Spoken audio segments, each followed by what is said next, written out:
welcome to episode 420 of This is Whole Life. You already know that, but we're going to tell you again anyway. This conversation is only missing one thing. Are we going to talk about food today? Of course we are. We always talk about food. Okay, so it's missing food until we talk about it. And in fact, we should just ask our guest what his favorite place to eat at is. Oh, that's true. We could start with that. Why don't we? Should we introduce the guest first? Omari Gregory Hello. is our guest today.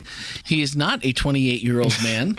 He is a 17-year-old member here at WholeLife Church, a very involved member, I might add, who brought our third of 6 or 5 Voices of WholeLife. Well, I keep forgetting. It's 5, but we have, a couple 6 next week. That's so right. 6 That's right. total. It's a couple next week. Oh, Melanie shared secrets beforehand. I don't even know what. I think we should just close the show, and that's it. Wow, I barely shared anything. I'm not sure that counts. Melanie never shares secrets of what's upcoming. She's like, why would you listen if I share them now? This is true. But Omari was our speaker this week, did an amazing job. We're about to jump into his message of how do we represent God, but we need to know. If you were bringing a friend who had never been to Orlando, and they said, and you said, and they're like, said, take us to your best restaurant. Omari, where are we going to eat? Where are you taking them? Okay, so I love Indian food. I think that's that's my favorite place of food in the entire world. Okay. So I would take them to Mint. It's kind of like by Park Ave or Mint. off of good choice. Park Ave. That's where I take them to. Yeah.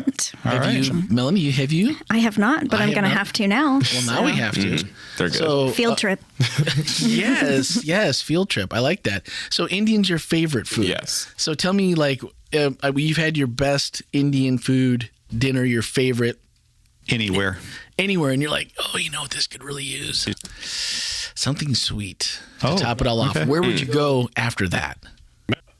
to fill that void. I would go to Frosty Fox. It's on Baldwin too. I haven't heard of this. They have Frosty bubble Fox. tea there. I don't really like their bubble tea, but I like their gelato and their puffles. So a puffle is kind of like a waffle thingy, sort of, and they put gelato on it, and I'm like down they with put things. syrup. Wow. Okay, so- if it's waffle and it's a thingy. So Omari, have you been to Italy?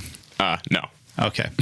Well, there goes that question. Because I was going to ask you, to compare the gelato there to Italy. Well, I don't know Because that's like my ultimate standard. I've only been to Italy once, but I love that. Like the gelato in Italy is something completely different from most of the gelato you find in the States. All I know is that like you're supposed to avoid like the places with like the super brightly colored gelatos and like the mountains of like the bright colors of gelato. That's all I know about Italian gelato. So Jeremiah's Ice is not real gelato? Is that what you're telling me? I've actually never been there. So Okay. Well, I had to go this week because Emily earned it, and so I had to Where'd take you go her. again?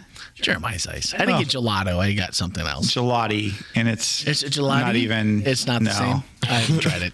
I mean, I love Jeremiah, so don't get me wrong. Like Jeremiah's, if you're listening, we're looking for a sponsor for the show. Oh, absolutely. I just But- knew that if I got something called gelati, Ken would be like, you wasted your money, bro. That's like, come on. But I'm also So, waiting. no. It's southern Italy. I don't know. It's just different down there. I guess I need to book a flight. Let's just go there for gelati, or I'm sorry, gelato. Like and come what back. I loved about that when we were like I feel like when you're in Italy eating gelato, you can't gain weight. It's like some sort of secret recipe they have. Oh, it's fat free? I don't even think that. I think it's just like that's one of the big differences like between European food and U.S. foods. They just don't put preservatives in it, and so the food is like. Just, Also, I'm thinking you probably don't drive through. You probably actually walk to it. there might have been that. There might have been the 15 miles of hiking every day There's a lot too. of- But Europe I is so choose to walkable. believe it's actually the gelato. We'll go with that. We'll It's go with magical. Omari seems like a smart But guy. now What I've do you got to think? try Frosty Fox. Well, my Okay. favorite. If you're going to get boba, I would go to Crave Tea. It's everybody. Miss Carla Crave's goes there a okay. lot. Crave is okay. It's okay. You think it's okay? It's okay. Okay, never mind then. I mean, it's fine. It's like not my favorite place, but it's. What's your favorite place? Don't let him knock you over like that. Hold your ground, No, Omari. I'm holding my ground. Crave is still my favorite place, but I'm respecting Faster Ken and his Sago. Sago. Yeah. Okay, Sago. Have you been there? No, I haven't. Up in I've heard of Altamont it, though. Springs. So you and Ken have a date on Wednesday. He's going to take you to Sago, and you guys are going to compare that. I feel like that's only fair. You did preach for me, so I do feel like I owe you something. So, and then you could make a full report on Sago, Frosty Fox. Yeah, maybe. I think that's fair. Okay, cool. I don't know about Wednesday, but we'll figure it out. It's just, off the top. So, okay, cool. All right, so we have now taken care of the gelato and what was the other one? The boba. That looks disgusting. That always looks like once you see the video. What looks disgusting? Boba tea with the little pellet, they look like pellets. See, I was feeling a little bad for bullying him a little bit with the Crave. No, I'm standing my ground. I like Crave. Crave is still my favorite. I've never tried Sago because it's far from me. Yeah, but it's a whole 15 minutes away. Yeah, that's far. Anything more than 7 minutes, it's a no-go for me. So, do you drive? I do. Yeah. See, but I'm lazy. So. Okay. Well, that's fair. I can appreciate that. Oh, man. You should probably never move from Orlando, even though the traffic will slow you down. Everything's pretty close. 7 minutes is It is. That's 8 miles in the Midwest or 10 miles. You really have in to. In Orlando, it's 3 blocks. It's 3 blocks, yeah. So, maybe I should have just gotten out and walked that off. I don't know. Maybe that's something. We don't get out and walk in this heat. We try not to.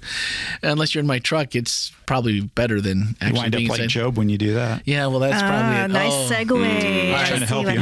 Yeah, well, here's the thing. I've got to tell you, when you said mosquitoes and you compared them to boils, I was like, this man has a message for us today. He gets it. He knows it. He's confident, because I agree with you. Mosquitoes are the one thing that if I could eradicate from the earth, even more than cockroaches or anything else, it would be mosquitoes. Wow, mosquitoes. Mosquitoes hate me. Well, they love me. I hate them. So, yeah, I'm with you. Between mosquitoes and snakes.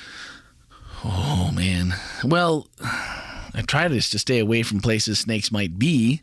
Mosquitoes are everywhere, so I'd probably, even though I'm afraid, deathly afraid of snakes, I probably would still You should probably stay out of my garage right now, because I opened the garage door and one invited himself in. A snake or a mosquito?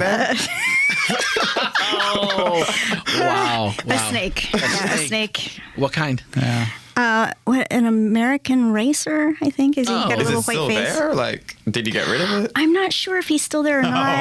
That's so much worse. Well, you let us know when he's gone, because there will be no... I may or may not have taken a giant speaker out there and played AC/DC for 30 minutes just to encourage him to Does leave. that get rid of snakes? I don't know. It's the devil's music, so does it attract them to attract the snakes? There's probably a whole family. They're probably inside the speaker right now. Probably true. That's probably true, because they're evil. So that would totally make sense. I'm with Ken. This one was cute. That's what my girls say. They always they go to they pet him. I'm like, get away from me.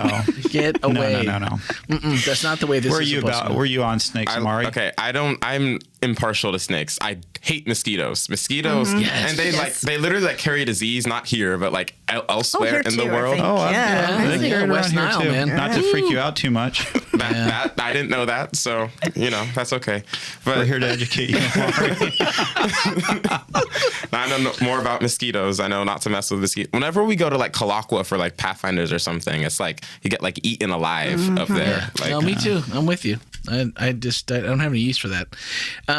So the thing I wanted to read to you, because I think we should start off on a high note, and because with Ken being here, I've got to get this one. I've got to get this one in. So we're going to start here. So Omari, this is for you.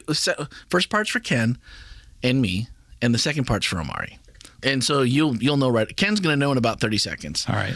So before I get to Omari's message, can I just say that we definitely need more episodes of Randy and Ken? Okay. Or would that be Randman and Kentastic? Wow. Yeah, right? And then we go on. Anyway, as soon as Ken came on screen, I knew shenanigans were afoot. There was that devious gleam in his eye that I've seen many times before. It signaled the forthcoming laughter with the possibility of sheer terror before things were done. Granted, you both held it together pretty well, even when Ken tried to provoke you to rap while talking about the upcoming urban concert. Kudos for not taking the bait. But the Dad's Root Beer segment at the end, pure gold. I haven't had a good belly laugh like that in a long time. I just want to say that Omari's message was a sobering reminder that we must always be aware of the Jobs in our lives and how our actions affect them, especially in a Christ-centered context. But I would also like to note how refreshing it was to see someone of Omari's generation up front and delivering such a thought-provoking message. For someone who said he was just a child and didn't have that much experience behind him, Omari spoke with the wisdom and clarity lacking in many others older than him. I hope this is not the last time we hear from him, and may the next time be soon. As always, I'm keeping the WholeLife family in my prayers. Carolina Dave. Nice. That's it. Nice. So, Words of praise from Carolina Dave. That's Thank you. That's you've hit the big time now, Omari. yeah. I mean, on the podcast, that's about as good as it gets. doesn't get any better than It that. doesn't really get any better than that. And Dave, thanks for noticing the root beer segment. We tried to hold it together as quickly and as best we could. There were actually two versions of that. We were like, which one is going to get us in more trouble? So we went with that one. We went with that one. With that one.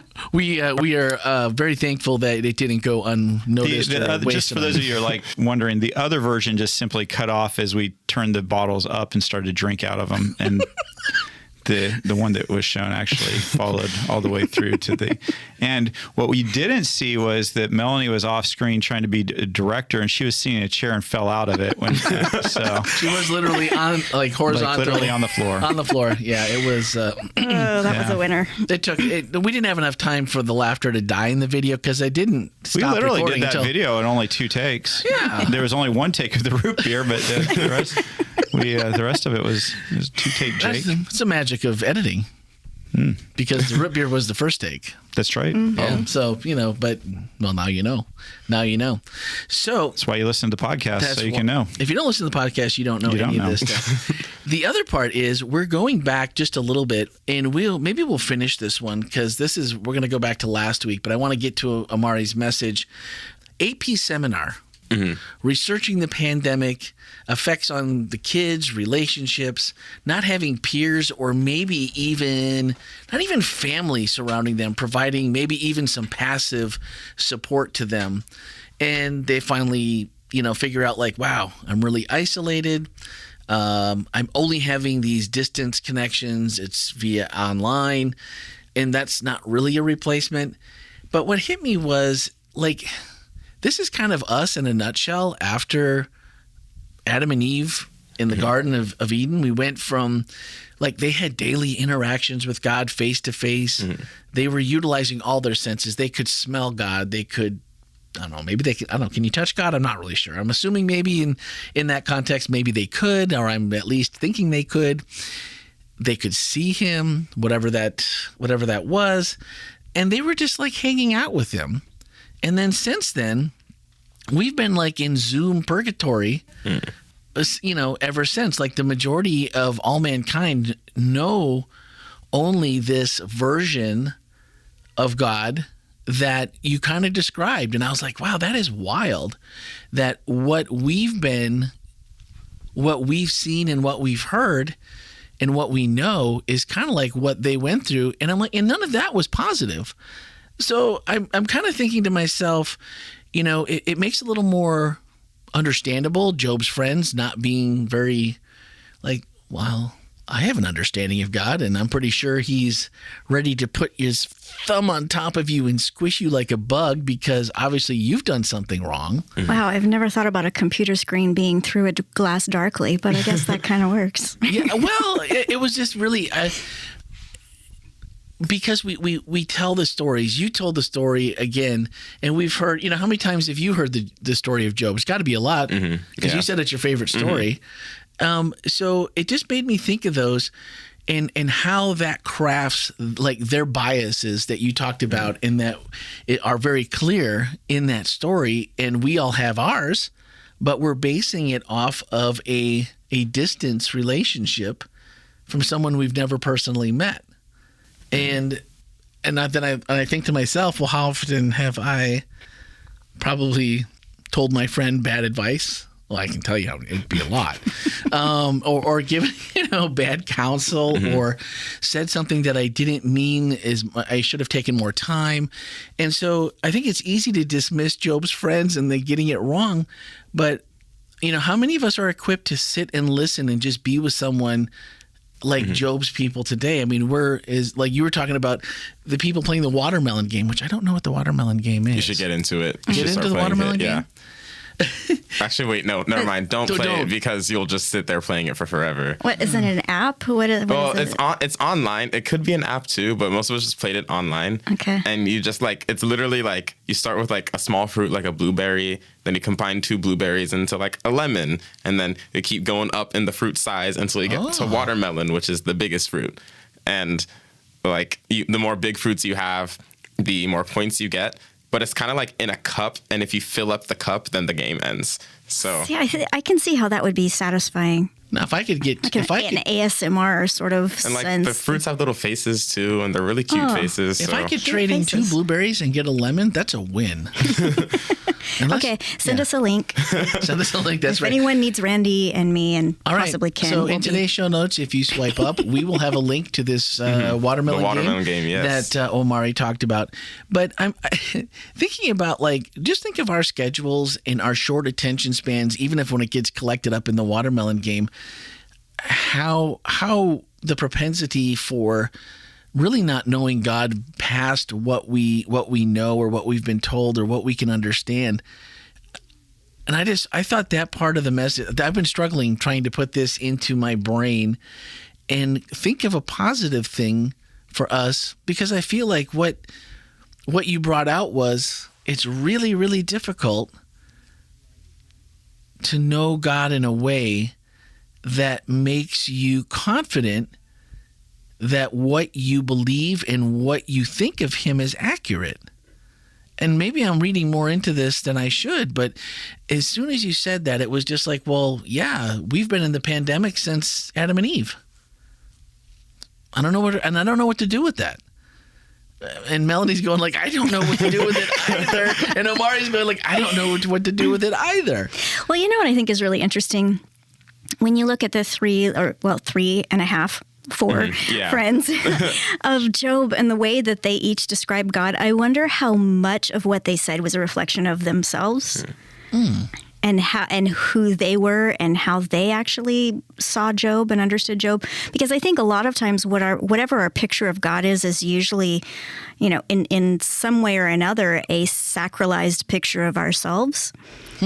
So I'm curious about that. But one thing I'm actually really curious about too, and you mentioned this a little bit in your message, Omari, what is it that draws you to the story of Job? I mean, out of all the stories in the Bible, what draws you to that one? Well, my favorite Bible story when I was growing up was the story of Jonah, because I was obsessed with the ocean. And and when I was a kid, I was like, it's crazy that this guy got swallowed by a fish, and then he went to go throw a temper tantrum under a leaf.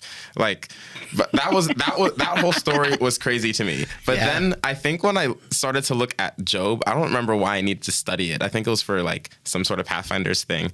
It's I started to look at it, and I was like, wait, this is kind of the opposite. He kept his faith in God, and he kept kind of going, and then God brought him to a better place. And I think that's why I was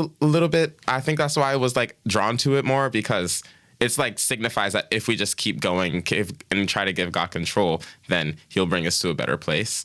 I think recently, though, when I looked at it for the message, I had honestly never even read the part with his 3 friends. So I had just read the beginning and read the end, just like a lot of other people. So and there was a whole lot of babbling in between. Yeah, it's some of it is a little bit.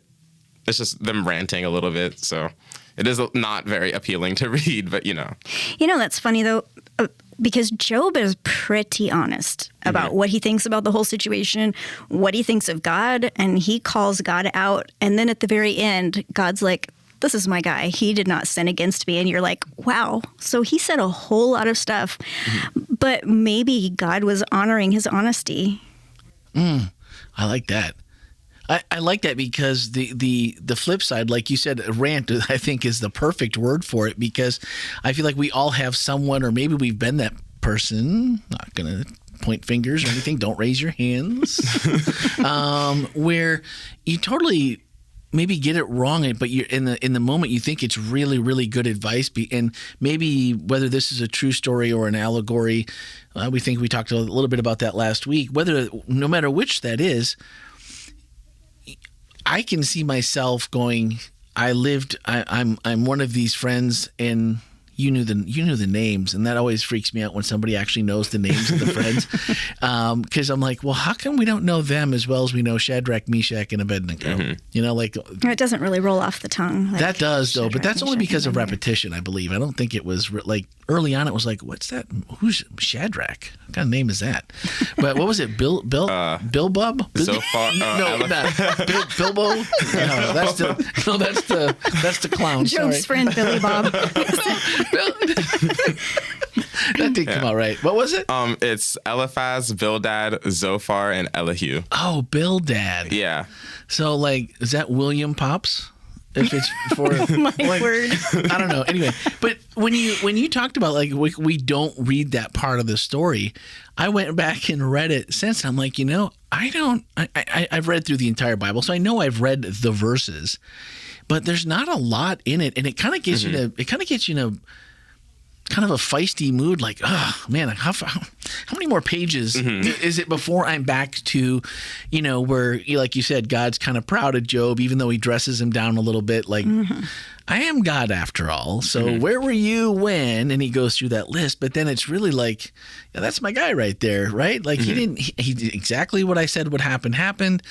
And you get back to that kind of, oh man, Job, yay.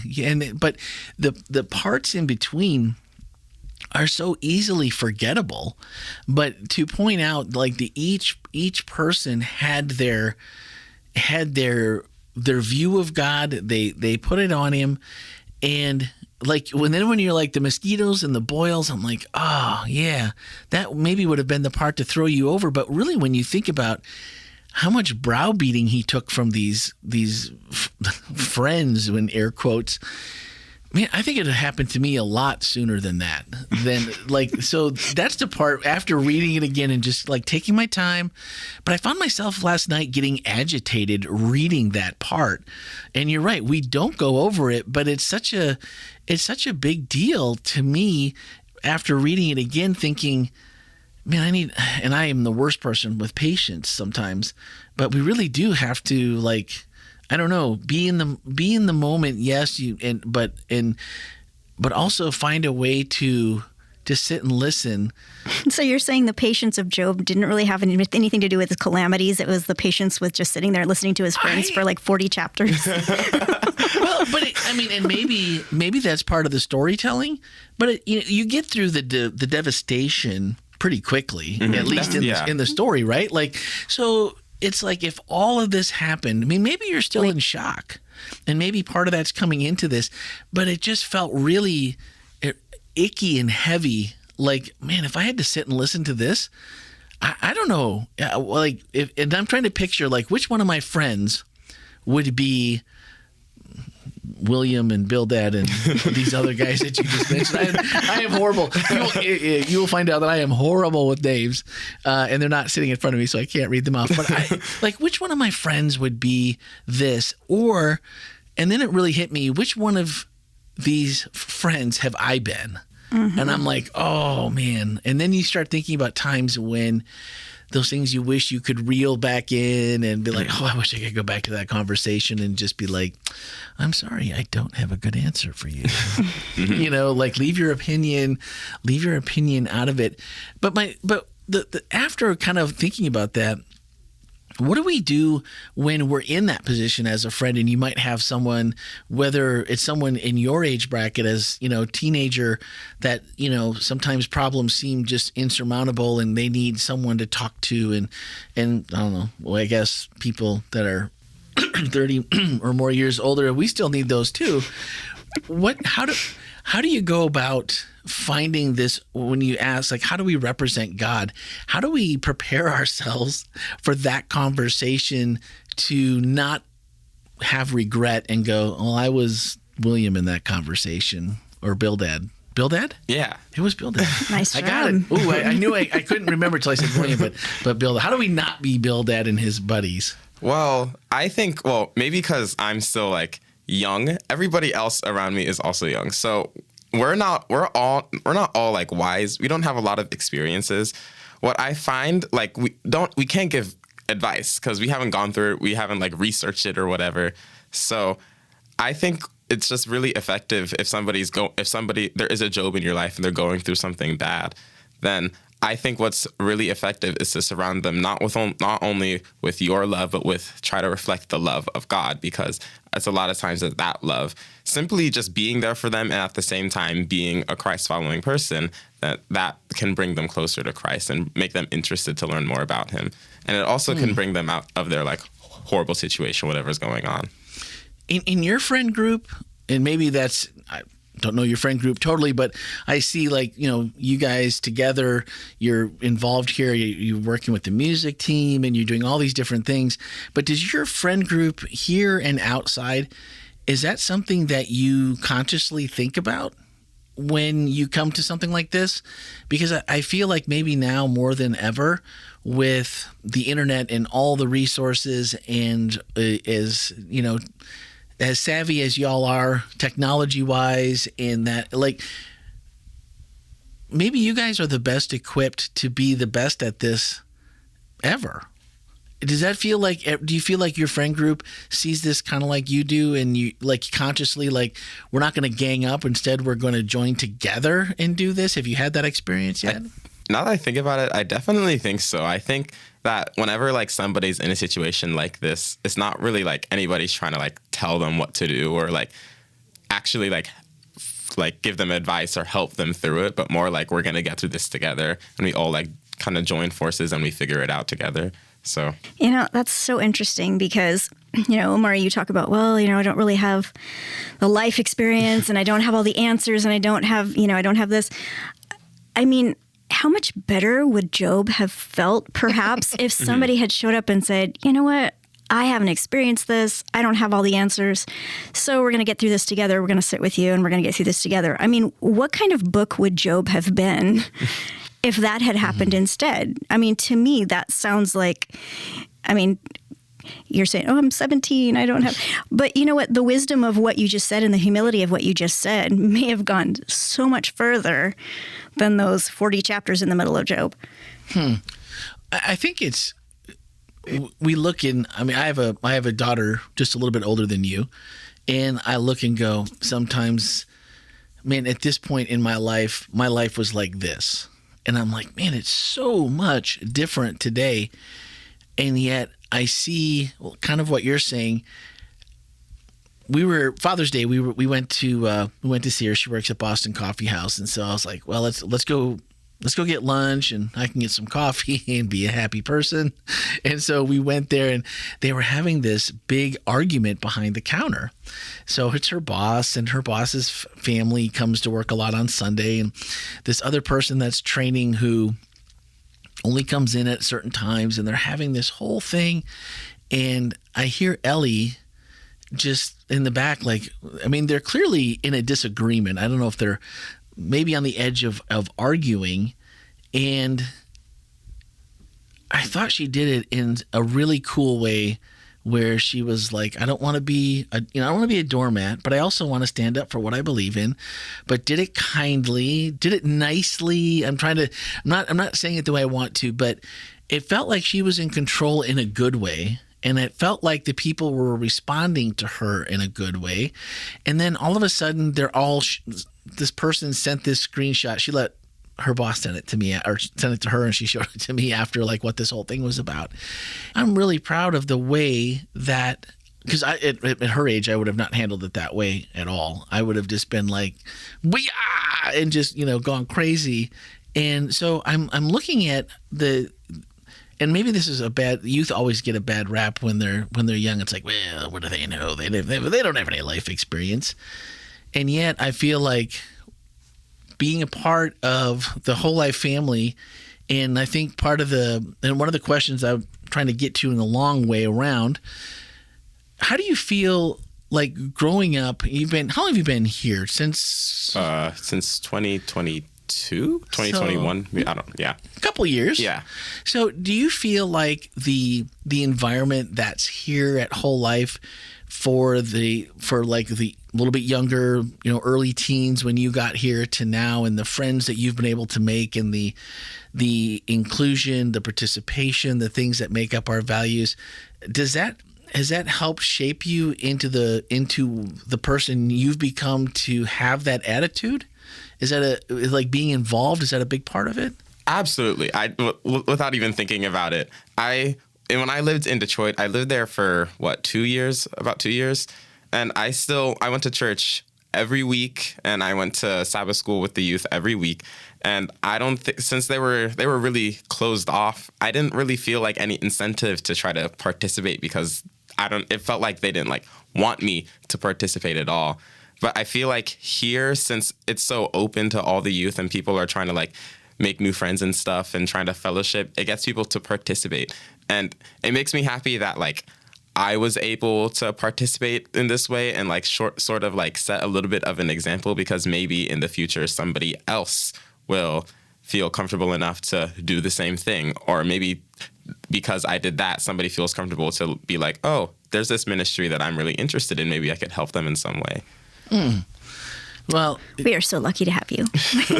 Well, I feel like we're lucky to have so many, you and others. I mean, Chelsea and Danielle set the bar pretty high. And then it was like, all right, it's time for the boys to step up to the plate. And Omari just came in and boom, over it went. And so part of it is, I feel like a lot of people feel or have had the experience of, kind of like you were describing. Yeah, I went to church. I did what I was supposed to. Like, that's my right. I'm showing up every week. That's what I'm supposed to do. I went to class. I listened. I tried to, participate to the best of my ability. But then it's like, oh, church, that's something different. That's for the adults to plan or to make sure it's holy or it's not offensive. I don't know the exact right term, but if you do it wrong, they'll let you know about it, right? And so I feel like you guys in a group that I know that you're with here at the church, like the Black History Month concert 2 years in a row, you guys have planned it and participated and given of your talents singing. So like Omari sings, he plays keys. And plays guitar. Don't tell them. Don't tell them. Hold on. Shh. We keep that. He does on not the DL. play guitar. I don't. He doesn't. What is a guitar? He's been acting music director on a few different weeks. His stunt double was playing the guitar. His fooled Melanie. Yeah. He does not play guitar. Yeah. I can tell. It was somebody else. I don't know. You don't look like a guitar player at all. Exactly. No. What even is a guitar? I don't know. I don't think that's. I don't think. Sure. It's too late now. It's out there. Albert, you didn't hear that. That's right. Okay, can't do that. But that's the part where I feel like church gets a bad rap where, and maybe some it's well deserved. I mean, if you're not going to include people, if you're not going to allow it being participatory, then who's going to be there other than the people that you've chosen to that are allowed to be participants? And so this has been when the girls were preaching. That was what series did we have them preach? That was just a one-off. That was high school. It was Sabbath. A standalone. Yeah, it was a That's right. high school. That's right. But to purposefully include that, plus we've had over the last couple of weeks, we've had the young adults and the collegiate worship band. We have the teens that have done the worshiping through the upfront worshiping, music, singing. And it's almost like participation is one of our values. I know, right? I gotta find my coin and make sure we can double check that, because Ken can always rattle those off, and I have to go and it's around here somewhere, and I'm pretty sure it says participation. Well, we'll look for that later. Does it say participation? It does, yeah. So, if we are representing Christ, and I like how you said asking questions about Christ for someone who might not, they go, okay, well, cool. Omari's one of the cool kids, obviously. So it's easy for Omari to fit in. It's easy for Omari to say, oh, well, I can play the keys. I have a voice that can sing. I can't do either of those. And so if I'm looking in from the outside and thinking, I'd really like to be a part of that, and you kind of shifted the message towards the end and said, really, like, youth, guys, there's ways to be involved. But what do you do if it's like, well, I can't sing. You don't even want to be anywhere near me. I can't play. I don't think I can play as a radio MP3 player. I can, but I can't play an instrument. Where does that leave someone to be involved here?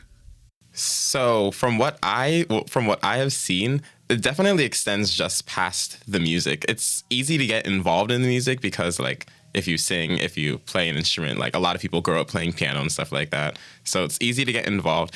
I think it's also, I know Abel is also always interested in trying to get youth involved in AV also. I think that's also something that's like easy to try and get involved because he's always accepting new people and it's not too difficult to learn from what I've seen. I don't want to say that in case it isn't. It is pretty hard to learn. He's very good at training. Yeah. But also there's like literally go like right outside of the worship center and there's like that big thing of the small communities and then like next to it is like all like there's always a table like with some sort of ministry or something. There's always like somewhere to help, like donate your time or your things or your belongings, whatever. There's always somewhere to help and it's not just for adults, like it's also for us, for the youth. So what do you get out of it though? I mean, someone might say, well, teenagers, they're pretty busy. They've got school, they've got extracurriculars. They like to hang out with their friends. Who's got time to be hanging out at church and being a part of the church team? I'm like, who has that kind of time? What's the benefit that you find in being a part of it and all the things that you're involved with? How's that changed you, or how does that benefit you and make your life better? Well, at church, I think I have made, like, because I'm involved, I've made more friends. I've become, in the music, I've become much better at music, much better at keys specifically. I was not as good before I started playing more and playing at church. And not only are we, like, working for the church and working for the glory of God, but we can better ourselves. Like, we become more skilled, we make more friends, we develop, like, connections and, stuff like that. And I just had a thought and it just left my head. It happens. Derailed. Yeah. So no, but the connections part, I mean, that's our theme this year is getting connected. And so, I mean, and this is what Omari is saying is one of the important ways to get connected is to find your place where you can contribute. And that's where you build the relationships and make those connections. So that's really important. I like that. That's really cool to think about being involved in. I think it really goes to any age group, but every age group seems to also have things that maybe they're good at or maybe they're not sure of. And I think that here, like Omari said, there's always something happening out in the lobby. If at very, very least, there's someone at the welcome desk that can take your information, help you connect with someone, fill out one of our Connect cards. It's online. I'll have that in the show notes today because I think it's really important that just for all the reasons you just said, you get to know people, you make friends, you make connections. And then there's a reason for me to get up and to be somewhere, no matter what time I show up, although Melanie's pretty much a stickler for getting here on time if you're part of the worship team. So, I don't, in the coffee team, people kind of expect you to have the coffee made before they get, I mean, I don't know. I understand it. I'll never forget the time I went to a church to sing recently. It was a black church, and I'm gonna be honest, the entire you're talking about black time. The entire worship team, the singers, they didn't show up until about 7 minutes after the program had started. Oh my! So I had to go up and sing like a song by myself with like two other people who happened to be on time. Did you miss us, Omari? Yes, I did a lot. It was definitely. I was panicking, sitting in the back like a minute before, and everybody was back there except for the worship team. And Omari's like, I didn't sign up for this. Come on. That's awesome. But the fact that, we'll forgive trespasses when they're open to having people there. Well, sometimes you have to take the good with the bad, right? Mm-hmm. I wanted to get to a couple of questions and comments that came from the chat. And Anonymous said, some of the responses of Job's friends, they put those in quotes, reminds me of the saying, if you don't have anything nice to say, don't say anything at all. And then was like thinking, okay, well, maybe we need something more positive. And they went on to say, my prayer today is that we all make room for Jesus or him to do whatever he wants to do in each of us, not only today, but always. And we can all agree that we can join you in that prayer, Anonymous. And then, as always, T. Cinco, you always ask the best questions. So her question was, what do you think causes some Christians to feel like they need to protect God from others unlike themselves? And I'm like, oh, That's a good one. That is a good one. Why do we feel like God needs our help to let other people know? Well, or okay. defend, or to defend him. Mm-hmm. I definitely think that because I talked about like good representation and bad representation of Christ. I think because of that bad representation, a lot of people feel the need to kind of speak for Christ and defend him and like use bad things to defend him. And it kind of like steps over from the good into the bad, if that makes sense. So I definitely think that's probably why. But a lot of times we need to let Christ speak for himself. I think we need to make room for him to do whatever he needs to do. And if we step out of the way and let him take control, then, everything will be dandy. Everything will be good. So not be part of the unofficial PR team. Ooh, dandy. Dandy, yeah. I like I've been using that recently. It's a good word. Yeah. Dandy. I think I'm going to add that back to mine because that's dandy right there. You know what? When you were speaking, when I heard your mom the most was when you said the word nonsense. I was like, oh. I know where that word came from. When your mom says nonsense, it's like, uh-oh. All the radars are up. What did I do? What did I say? What didn't I do? That's nonsense? Oh, no. And now, for those who don't know, Omari's mom spoke last year for our Voices of WholeLife series. So then it's becoming a family tradition. Anyone else in your family speak? I mean, not speak, obviously, but, I think other people in our family might be blessed in different ways. Wow. Well, I love the diplomacy. I love it. Just rolled right off so smooth. I know. I think your other family members are like, that's a bunch of nonsense. That's what I think just happened. No. The one thing that, that really stood out to me is anytime someone comes into, and I get you used the analogy early on, like, guys, there are people that think I'm 28 years old. I'm not. And then the adorable picture of you and your mom and your brother in the Pathfinder gear, like moving into and so threw me off. I was like, who's that guy? I was like, which one is he? And you're like, you're on the left. And then it's like, wait a minute, this left, yeah, the left. And then when you're like, I got to take this down. Y'all can't be looking at this, right? I got to get back to getting the message. But someone can look at Omari and say, man, Omari's well-spoken. He obviously prepared. He's intelligent. He seems very outgoing, like he's an extrovert and loves to be in the spotlight, handles it well. And so maybe that's how he's representing God. How do I, if I don't have that same, because it's easy to look at someone who feels and looks really put together and like the suit was all just right and, the hair was just right. Everything was just right. And it's easy. It might be easy for someone to go, well, yeah, but I'm not Omari. What can I do? Because I don't have that, like you said, maybe the other family members, maybe that's not their gift. Where do people go and find, what do you tell your friends that may go, I don't have that same personality, and you represented God really, really well, and maybe that's something I want to do, but I don't really know how to do it or where to find it. Do you have any advice for someone maybe in your group that's thinking, man, I could never do what Omari did?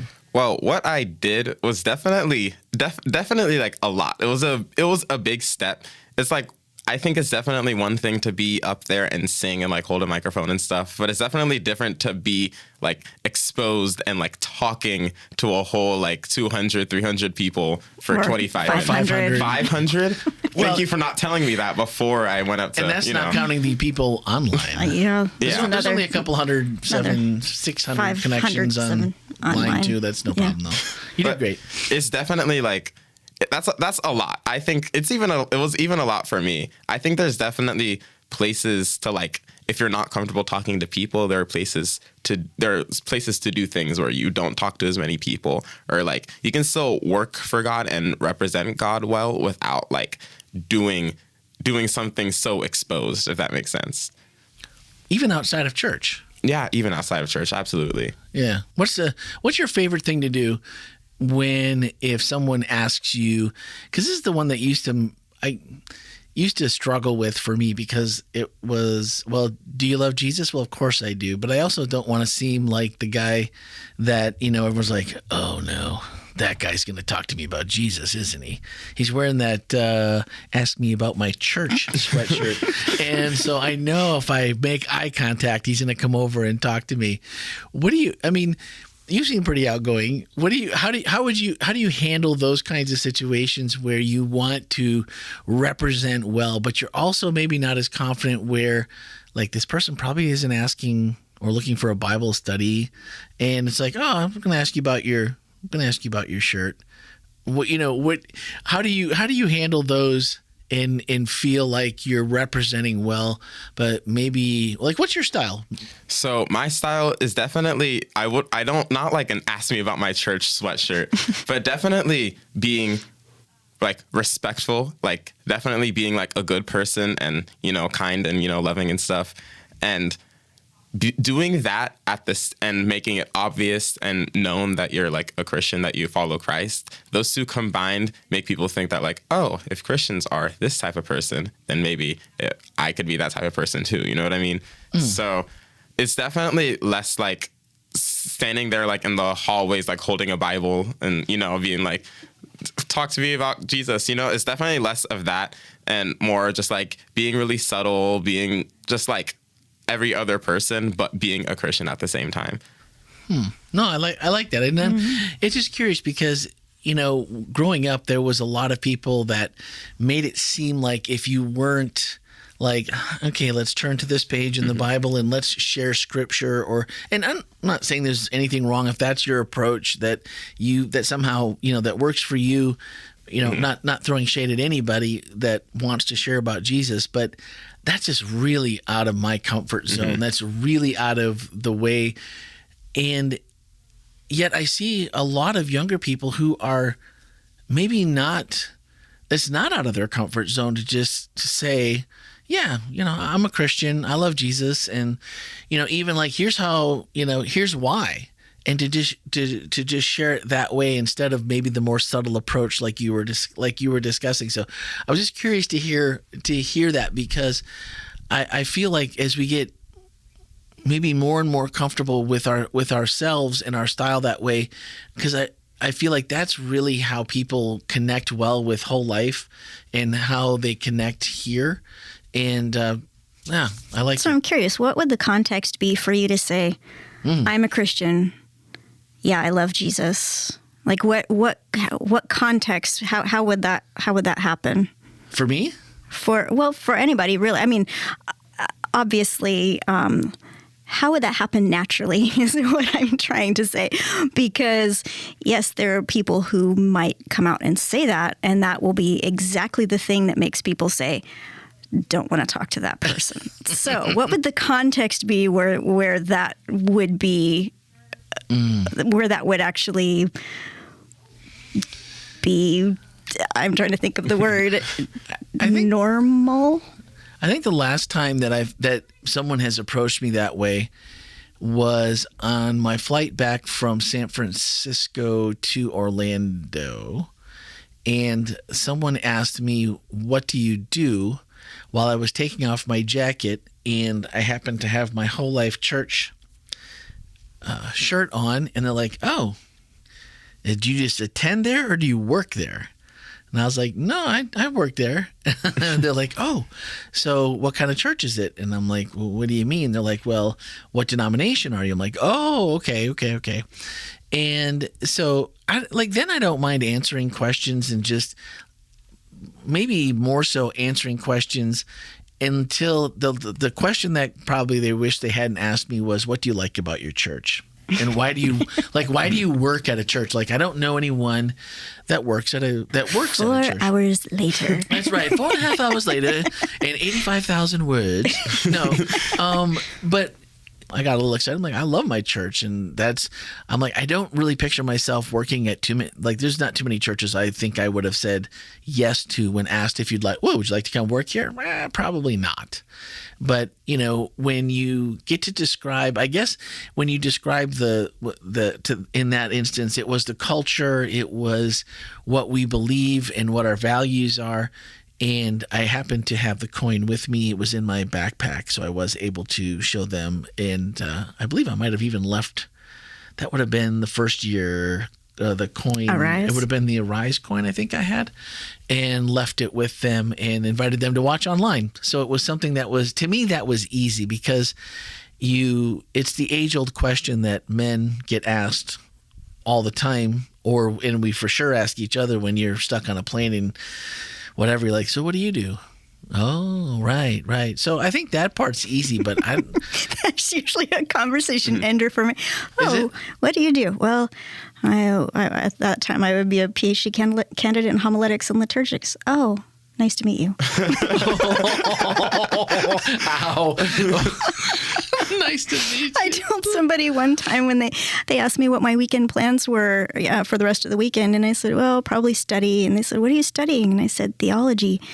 And they said, no kidding, my friend does that. And I said, really? Because usually people stop talking to me at that point. And she said, yeah, I don't know what she has about rocks, but she really enjoys it. Oh, geology.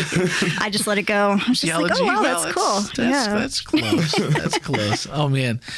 You never know when anyone new is going to preach you might know what they're going to talk about it, but from what perspective. And when Melanie told me, like, his favorite story in the Bible is Job, I'm like, okay. And I kind of have been drawn to Job, just that I feel like there's been times in my life when I resonate with like his journey, and I'm like, all right, I am going to be so curious as to where this goes. And I, like everyone else, the chat, know that your online family was with you the entire way, as we already heard from Carolina Dave. And the way you presented the message was really unique. So thank you for that. Like everyone else, I was not really surprised, but I was pleased to have sat through 2 messages, because I caught the end, most of it online in first service, and then I'm like, all right, I got to go downstairs and sit because I missed too many pieces, and I've got to get this figured out because I knew it was going to be good. So we're going to take care of one more piece of business before we wrap everything up. And this is from Brittany, who is a pretty frequent contributor as far as questions and comments. And she said, I hope you and the team are well. I know I'm late in getting this email out.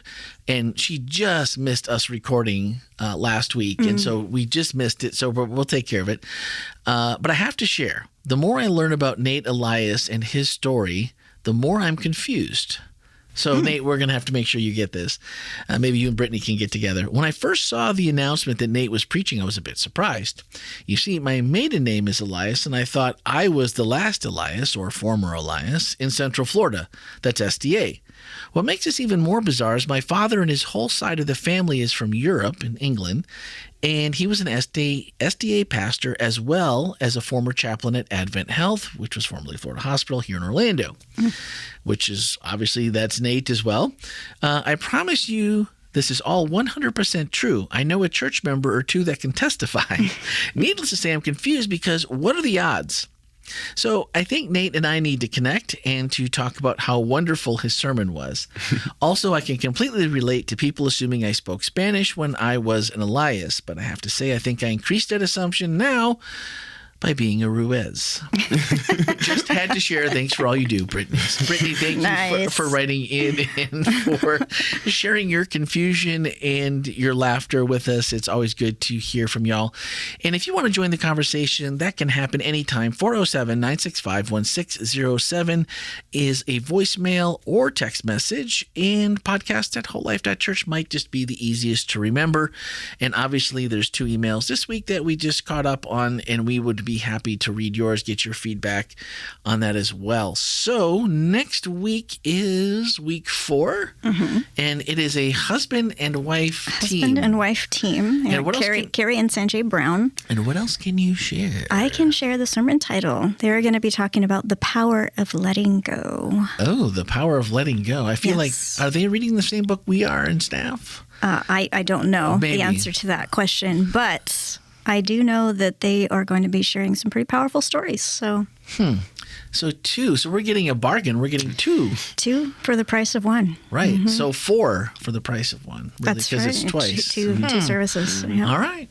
All right. Anything else? Was there anything else we were supposed to talk about? Anything we were supposed to mention that's coming up? You know, it's summer. It's a summer party here at WholeLife. Don't Summer forget that. party. So I will also put in the show notes just as this is in there every week. So it's already there. I'm not going to put it there now, but because I care about you guys, love you guys, wholelife.church/events. And that will take you to the event calendar where everything lives as soon as we know about it, and we have had a chance to at least make a graphic that explains what it is with all the pertinent details. So usually 4 to 6 weeks before something happens here, or in some cases longer, you will find out, and you can add it to your calendar. You can share it with your friends on social media so that you can have your friends or family with you when you attend one of our events. I think we're having an ice skating day come up. I think we get the whole rink for that ice skating rink. Yes, We're the also ice having. den. And then we have improv. We have improv night, which is going to be super fun. We have a couple of professionals coming in to lead us in some fun improv. And a food truck. We're going to have a food truck. We also are going to have a night where we have hobbies and ice cream. So that's going to be fun. Come and share your hobby. You'll learn more about that one. That one's not up just yet. We're still finishing up the last of the details and the improv too. And also we've got a lake day. So I don't know if you're into boats and jet skis and swimming and Tubing. lots of fun people. And apparently I heard something about hot dogs. So And Omari's going to show us a new talent on Hobby Night. I have heard on pretty good authority that he is going to show us how to juggle while eating ice cream. Yeah. juggle instruments 100%, while eating yeah. ice and play the instruments while juggling them and eating man. ice cream. Okay, so you So don't- thank you, With your eyes Omari. closed. With your eyes closed. With his eyes Yes. closed. Man, you got your work cut out for you, my man. You got your work cut out for you. So there are a ton of things happening, and just like we've been talking about, this is how you get connected. This is how you kind of find your people that share similar interests, especially the Hobby Night. I'm really curious to see how many people come out and are willing to share their little passion for doing, I know, when I've known Jeff Sincomani for how many years, and when I found out, and he showed me, this was a couple months ago at his house, he refinishes and restores classic Hot Wheels. The cars. I did not know this. I didn't know this. And he's got a little shed in his backyard where he goes out and he gets the paint codes from, he's in with Mattel and paints some original colors and gets the wheels that were he'll find a car and it'll have broken wheels. He'll get the real wheels and put them back on. And all this time, I thought I knew you, Jeff. I know, right? And so finding out little details about that just makes you think about someone and look at them completely different. And who knows, maybe you might find someone that has the similar interest. And that slat board downstairs could use some more small communities. That's and right. So where 2 or more are gathered, small communities will thrive. That's right. Do you like that one? That was very good. That was smooth, You got wasn't that it? just now? I got that. All right. Omari, thank you so much. Not you. only for preaching twice. That's Yes. the thing here. You don't have to just do it once. It's twice. And so finally, would you do it again? Yeah. Yeah? 100%. I would do it again. Nice. Wow. So all right, we that's- got a yes. So far, even Stanley was like, well, I'm not sure. But I think he gave us a yes. And Alicia was like, well, if it was the right subject, I would give it a yes. And so Omari's giving me, That was a straight up yes. his was a We're straight up holding yes. him to it. Thanks, Omari. Yeah. So thank you then also coming in later in the week and talking about it again. We really appreciate that. So guys, that is going to do it for this week. Thanks for listening and have a fantastic week.